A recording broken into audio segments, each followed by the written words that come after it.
The following program is a production of the Southern University Mass Communication Department. Intriguing.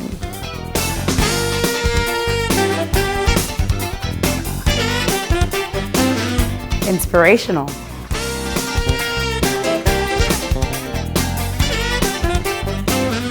Unique.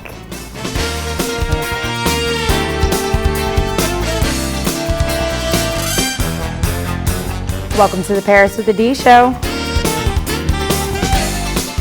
Hello, beautiful people. You are now tuned in to the Paris with the D Show, and I am your host, Darris Schneider. You could have been tuned in to any other channel on your television, but instead you chose to be here with me, and for that, I am truly thankful. And I will not disappoint. Since this is the first episode of the Paris with the D Show, let me just take a moment to let you know what you're getting yourself into. I am a Southern University Mass Communications major, go Jags, and with the help of the Mass Communications Department, I am lucky enough to have the opportunity to bring you this show. So our goal for the Paris with the D Show is to spotlight Greater Baton Rouge and the people flourishing in it. I want to recognize the rising designer from the South Side or the phenomenal chef from the other side of Florida, and entertain you with the comedic jokes from the Texan who has made his life here. But most importantly, I want to enlighten you. I want my guests and myself to inspire you, to show that with hard work and diligence, anything is possible. As an individual and as a community, we can make the difference to make Baton Rouge what it is known to be, and that is greater. With that being said, I am honored to introduce my first guest of the Paris with the D Show. He has interviewed some of the most notable celebrities in today's industry, from Jay-Z to 50 Cent. And he has also been on top channels such as Comedy Central, BET, and MTV2. He has worked 9 years in radio broadcasting from Jake University in Iowa to 94.1 right here in Baton Rouge. Now he is working on his third season of the late night television talk show that can be seen in 61 different cities. Ladies and gentlemen, I introduce to you the comedian and host of Tony King Live, Mr. Tony King. Yes, I was. How you doing? Am I holding my hands right? No, I'm just kidding. Ladies and gentlemen, if you already don't, please go follow this insanely funny man on Instagram, Facebook, and Twitter at Tony King is funny. Yeah. Also, the show page Tony King Live. They can catch me on I'm also on Black People Meet. Okay. Oh my God. Tony King is funny. You're looking for something, you know. ChristianMingle.com. Tony King is funny. Oh my gosh. I'm on FarmersOnly.com. Oh my gosh, guys, he's gonna go all day. Tony King is funny. Get right into I'm this. still on Black Planet. Are you serious? Yeah. Oh my goodness. Okay, so a king of comedy right here in Baton Rouge, guys. All right, Tony, let's give the audience a little bit of background information. Okay. When did you know you wanted to go the route of being a comedian? How did you know you wanted that as your career? Does the womb count? I guess so. I mean, yeah. is the womb? No, actually, I was always a class clown. You know the typical story. The only difference was in my family, man, everybody was funny. Like my mama, hilarious. Really? You know, like everybody is funny. So, you know, when I would say at a very young age, I was probably about 6 or 7. I told my first joke, and I came home and told my mom, and I actually liked the fact that people would recognize you for being funny. So, show you some love. So. So you were actually voted class clown? Yeah, class. As senior in high school. Right. It was always. I mean, my friends always thought I was funny. Everybody always thought I was funny. Family always thought I was funny. But for me, I always thought they were funnier than I was. Oh, really? For some strange. Yeah, like my older brother. That dude's hilarious. But okay. Yeah, it was pretty cool, man. Okay. You know, to be recognized like that. So. Okay, so the first stop on your comedic journey was talk show radio, right? Yeah, well, initially, when I first got to school, to college, I'm like everybody else, thinking that I'm going to do one thing, and I'd decided I'm gonna do a mass comm, because I can spread my jokes that way. Mass comm major. Yeah, mass comm. All right, in the building. Mass comm, yeah.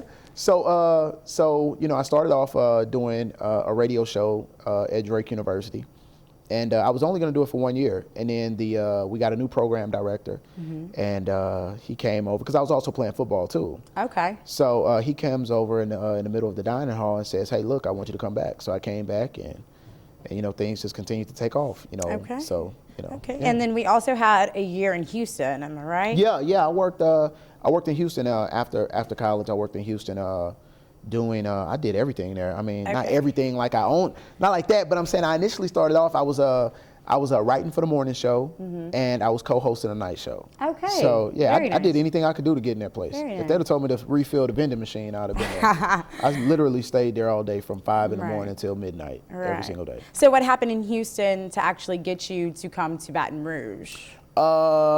Do you remember that episode of Martin when they turned it into the country station? That same exact thing happened. No, They okay. changed it from a hip hop station to a country station. So they just came in and said, "Hey, sorry, you're out. Country is in." That's exactly what they did. No. They called everybody in to a meeting at 8 o'clock in the morning. They said, I got a call at about 7:30 in the morning. They said, be here for 8. I got there 8 o'clock. My boss walked in. He said, "Hey, everybody, it's been great knowing you. At 12 o'clock, we'll be country. If you need a letter of recommendation, come back after 12. But until then, peace out. Y'all have a good life, good career." That is something. Yeah. That is Yeah. something. So how did you get involved with coming to Baton Rouge in the first place? Well, the guy that I was co-hosting a night show with, it was his show and I was just the co-host. He came here to Max 94.1 to be program director. And like every week after they changed our format, he would call me, "Hey, you coming? No. Hey, you coming? Nah." So then after my last interview to a station in Houston, he calls me and says, and it just so happened to be right after. He calls and he said, "Hey man, you tired of being broke yet?" That's exactly how I picked up the phone. "Hello? Hey, you tired of being broke yet?" And I was like, "You know what? I sure am."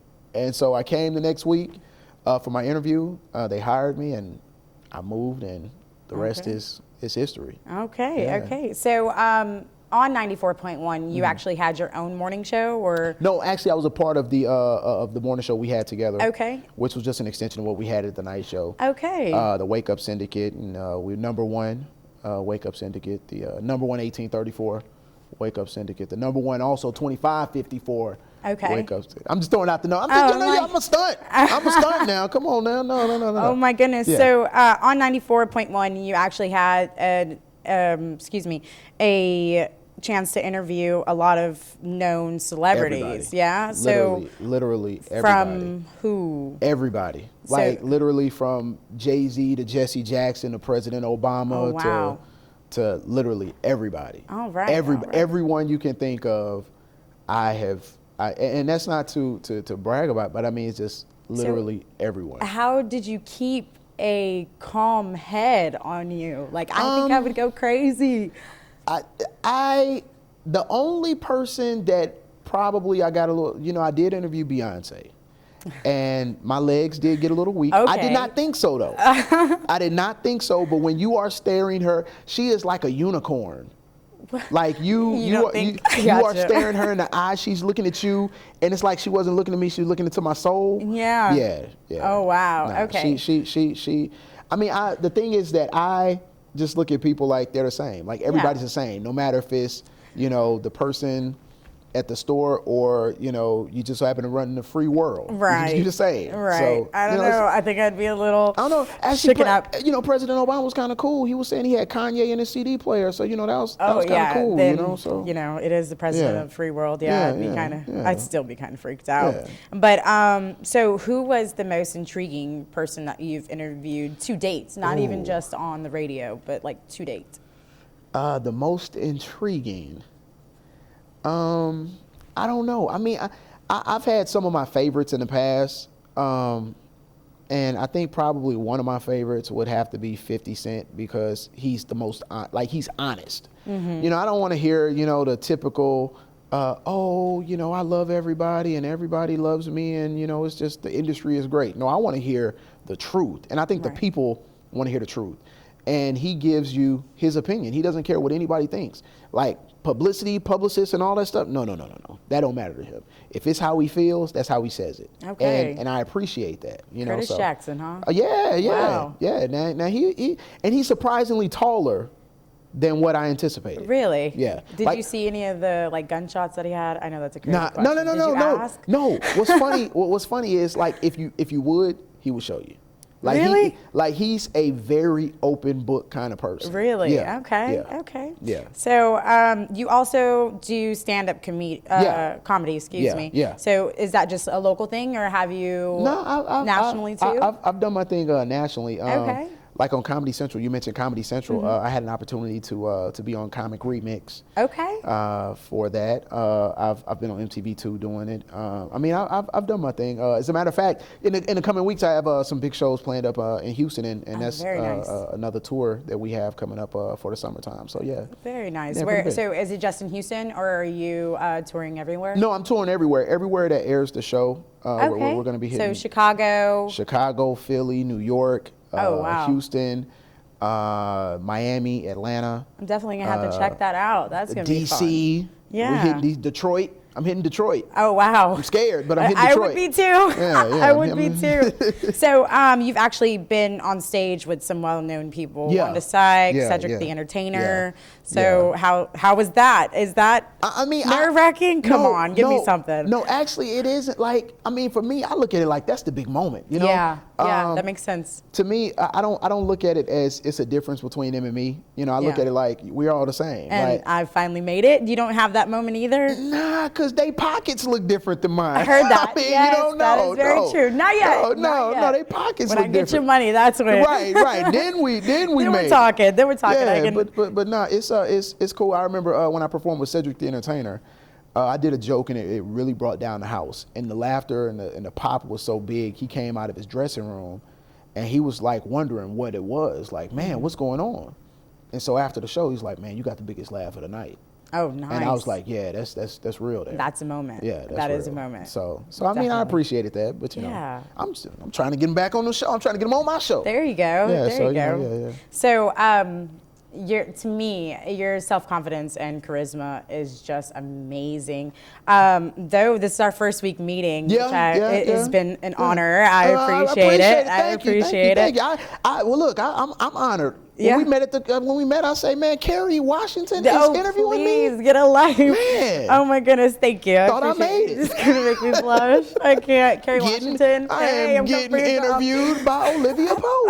Had to call home. Oh my goodness. So I've actually followed you on Instagram for a long time, and you have a couple of very inspirational to me anyways, hashtags that you have. I am is like one of the biggest ones that I've seen. And I know, you know, it's a Bible reference, correct? Yeah. But what does that actually mean to you? Well, for me,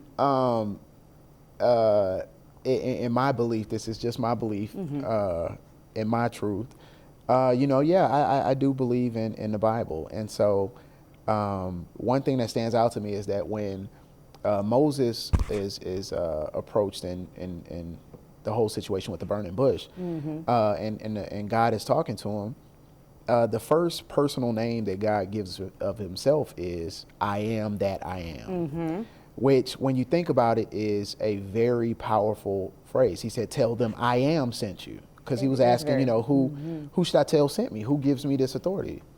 And so if we notice in our life, whatever you attach to I am is very powerful. And I believe that the reason for that is because you are really speaking the personal name of God, not the name that we've given him, but the name he's given of himself. Right. And so, I'm very careful about what I attach to my I am. Of course. I believe that, God is everything positive and everything good and everything great. And so what I attach to my I am is going to be great. And so in turn, it internalizes it and makes it real for myself. So yeah, I am funny.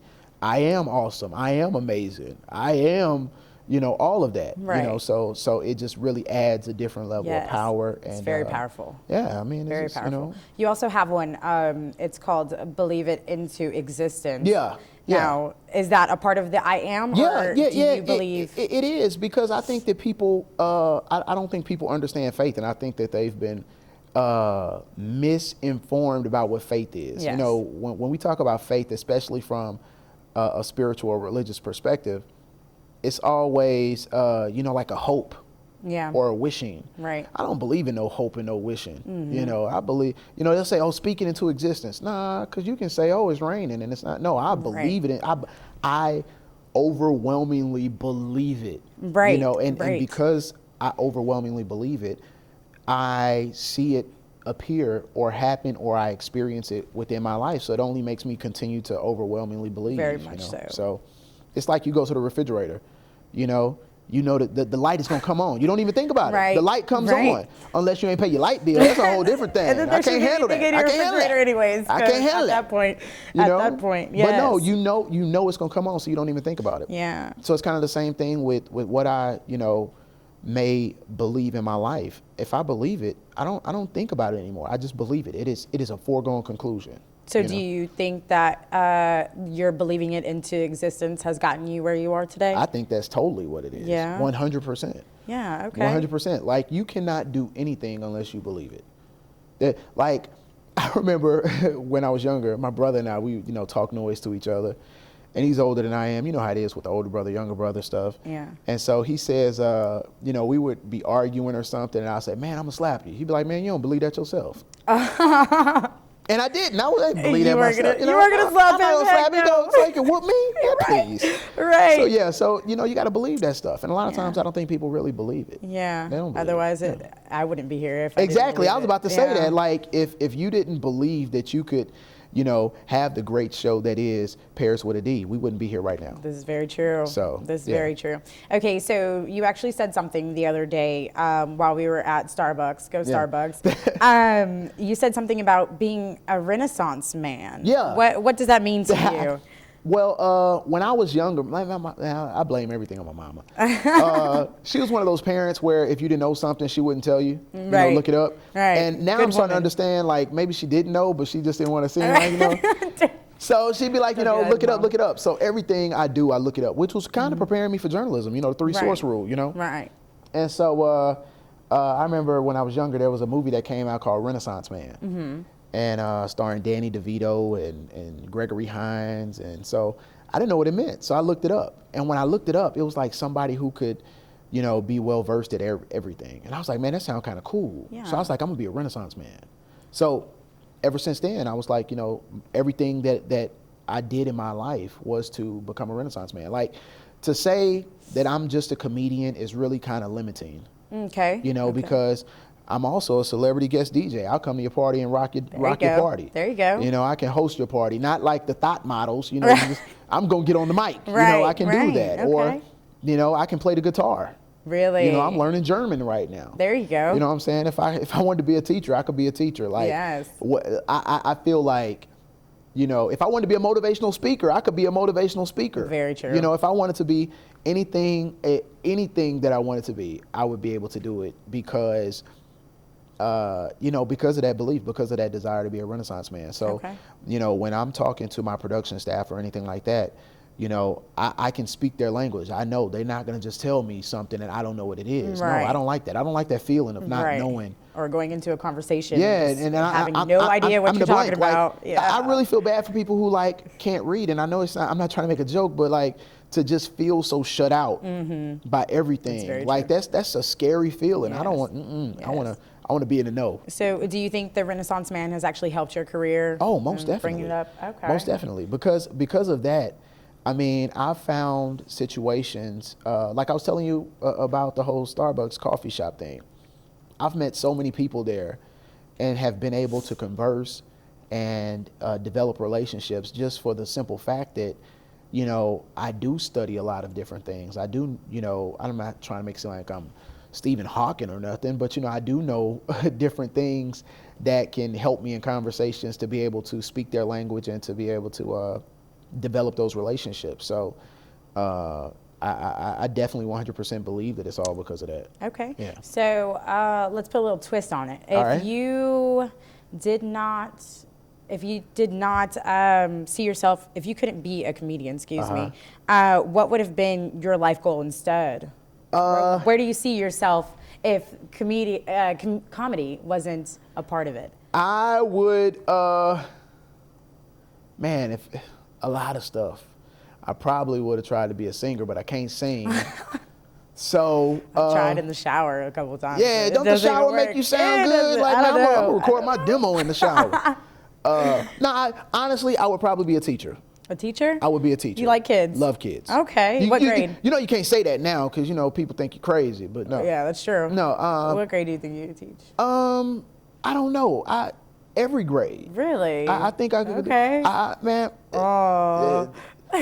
First grade? I don't know. No, you want to hear something funny? I've actually, I used to, during the summers, while I was in school, I used to be a camp counselor. I was too. Yeah, I was a camp counselor. Very nice. Oh yeah. Yeah. I had 7-year-olds. I ran them. Ooh. I did 6-year-olds and I cried every day. Like that's how I know I couldn't be a teacher. I got fired from that job. I quit. I had to. After 2 years of doing it, I was like, no. I lost a kid on a field trip. That's a whole nother. No. It wasn't my fault. He was hard headed. Oh my gosh. I found him though. I fired you too. I found him though. I found him. You didn't find him long enough to keep your job apparently. Oh man, it was okay. Yeah, my heart was beating fast.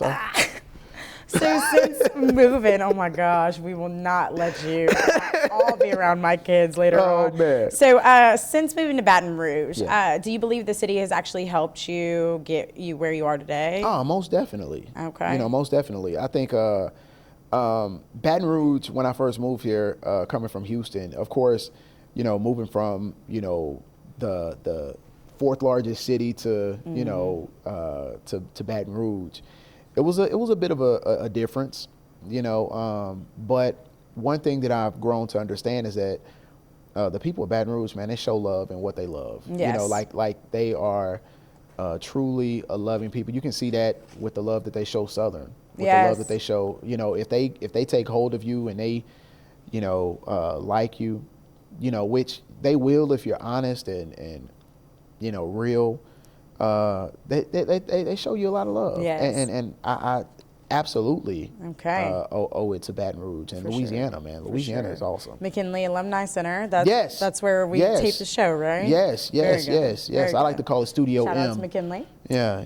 Studio M. Studio Very M. nice. And for karma's sake, what do you do for the community? Like, what's one of your big things that you do for Baton Rouge? Oh, I snitch. No. That's what I do. I snitch. No. Okay. On everything. Don't commit no crime around me. I am not related to this guy. I snitched yesterday. Oh my God. I did it slick though, man. I saw somebody bust somebody's window. Oh yeah, it was bad. See, look, don't even. No, I'm kidding. Oh, thank God. All right, do not come to the Paris with the D show looking for Tony King, please. No. But really, speaking of kids, I mean, I go to schools often. Yeah. Okay. As much as possible.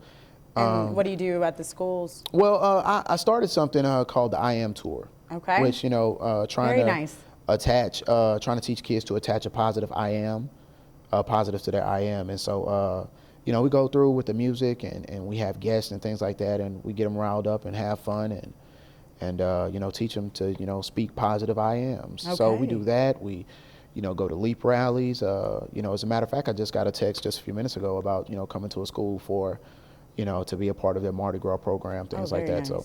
Very nice. So yeah, I stay in schools, man. I give back, Okay.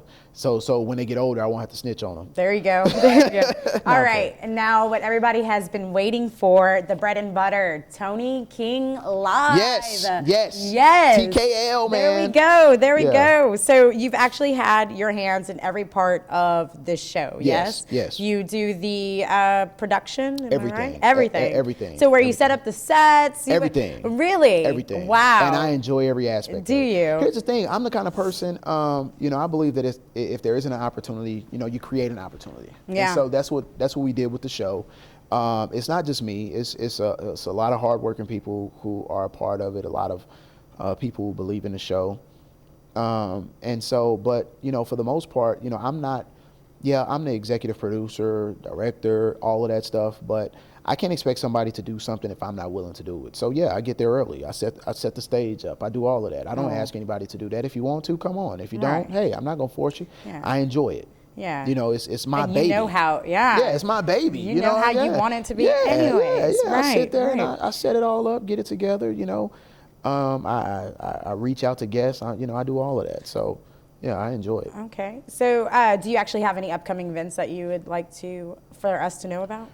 Yeah, watch the show every Saturday night. that's NBC, right? Yes, NBC 33. Very nice. Yeah, NBC very 33. Nice. Also, we have a very important deal that we're working on. I should know about in the upcoming weeks. Very that nice. I'm pretty sure when I tell you, you'll let everybody know. Of course, of but, course. Yeah, all I'm gonna say is Tony King live on demand. That's it. That's all I'm gonna say. Okay. That's all I'm gonna say.